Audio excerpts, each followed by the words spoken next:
Every student is different and learns differently.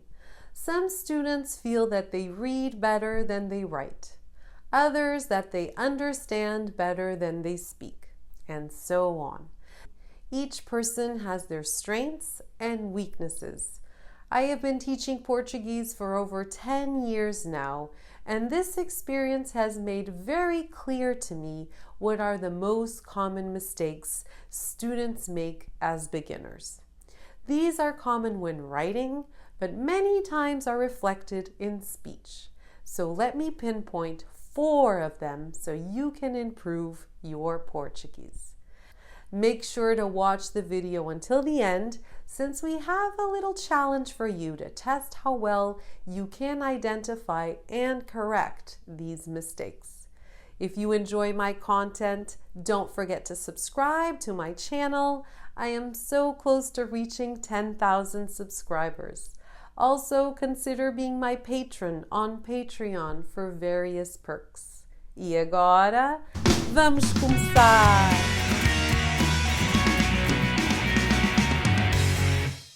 One of the most common mistakes students make is forgetting you always need to make nouns and adjectives agree in gender and number.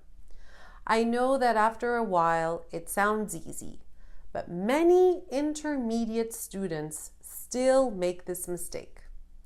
A camisa é bonita, the shirt is pretty. One shirt, camisa is a feminine word, therefore bonita needs to agree with the singular feminine noun. What about if the noun is masculine? Well, in that case, you just make the adjective become masculine too. O vestido é bonito. The dress is pretty. Now let's check the plural using the same nouns. As camisas são bonitas. The shirts are pretty. Os vestidos são bonitos. The dresses are pretty.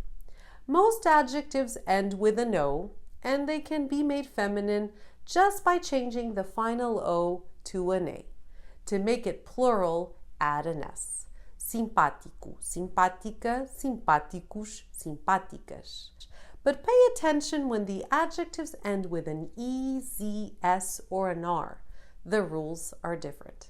If the adjective ends with an E, there is no feminine or masculine form. You only need to make it plural. O meu filho está alegre. Os meus filhos estão alegres. I have a video all dedicated to this topic if you need to practice further. Our mistake number 2 is forgetting the definite articles. Definite articles in Portuguese are very important. The English language has it too, but in just one word, the. And as we saw previously, the need to make everything match in gender and number makes Portuguese have 4 definite articles. A for feminine singular, as for feminine plural, o for masculine singular, and os for masculine plural. Definite articles refer to things, objects that are known, specific in context, or with which you are familiar. A loja está fechada. The store is closed. Eu prefiro o vestido verde. I prefer the green dress.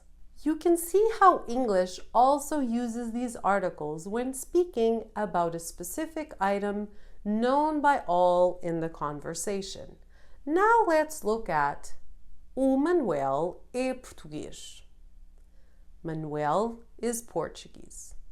What about Manuel? Well, in Portuguese, you need definite articles with first names. People's names are one thing. The person itself is another. Since you are talking about a specific Manuel, you need to use the article.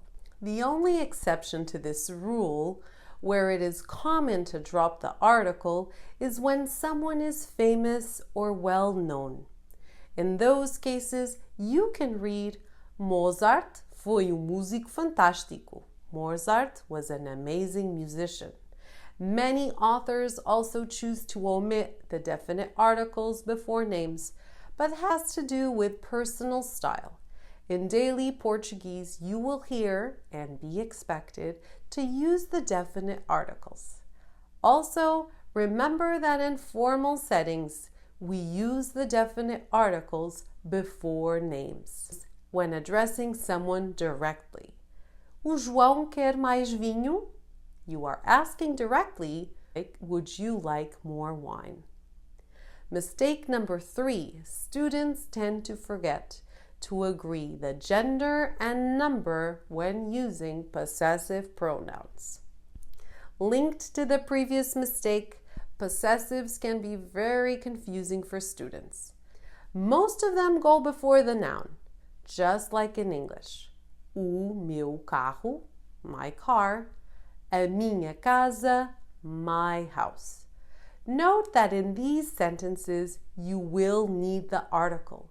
It is very frequent for students to forget to match the possessive to the gender of the noun and add the definite article, especially for students that know Brazilian Portuguese or Spanish.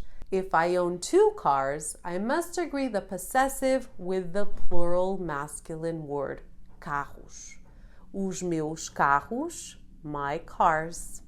Dele and dela can be translated as of his and of hers, but it means a simple his and hers. These two can be particularly confusing for students since they are placed after the noun and agree with the gender of the person that possesses the object. O carro dele, his car, a caneta dele, his pen. Os carros dele, his cars, as canetas dele, his pens. What about the plural? When there are multiple possessors, well then, we'll be using the plural possessive articles nosso, nossa, vosso, vossa, deles, delas. Our 4th mistake is skipping mandatory prepositions for some verbs. Some verbs just won't work without certain prepositions.